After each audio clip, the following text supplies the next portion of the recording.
I'm Dan Ackerman, and we are here taking a look at the Lenovo IdeaPad Yoga 2 Pro. Now, that pretty complicated name means that this is a sequel to last year's Lenovo IdeaPad Yoga, which was one of our favorite of the first generation of Windows 8 touchscreen hybrid laptops. Now, for the Yoga 2, besides adding the Pro name, they've done a couple of other really cool things. Number one, they've added a backlit keyboard, something I always appreciate, but much more importantly, this system now has a better than HD resolution. It is a 3200 by 1800 screen, and that puts it in the same category as things like that Retina MacBook Pro, the Toshiba Kirabook, the Google Pixel Chromebook, or even the Samsung AtiveBook 9 Plus. All those complicated names basically mean these are laptops with higher than 1080p screen resolutions, which is something we're seeing a lot more often. The big difference in this case, however, is that you can get that for $999 in a configuration that's otherwise a basic Ultrabook configuration with an Intel Core i5 processor, 4 gigs of RAM, and 128 gig SSD. All those other systems I mentioned with the higher screens, they're a lot more expensive, $1299, $1399, $1499, and more.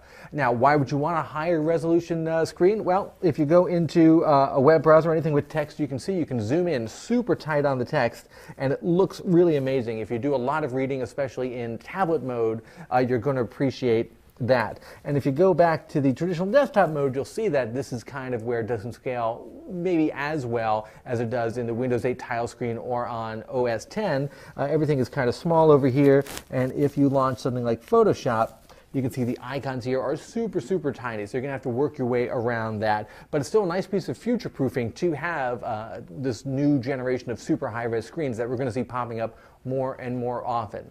Now, if you're not familiar with what a Yoga does, the basic concept is it looks like an ordinary laptop, and if you just use it like this, you might even never notice that there's anything unusual about it. But if you pick it up, you can bend the screen back like this, and then you keep going, and then you get kind of this kiosk mode here. That's what I kind of call this, and you can display, you know, photos and videos without having the keyboard in the way.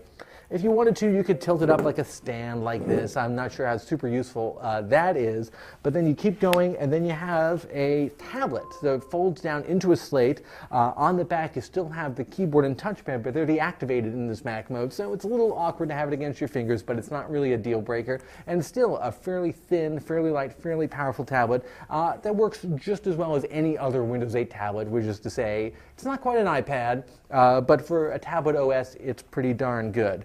So what no one else is doing right now is giving you, very good Ultrabook performance and design, plus the super high-res screen for anything approaching this price. So at $999, I think this guy is a real steal. I'm Dan Ackerman, and that is the Lenovo IdeaPad Yoga 2 Pro.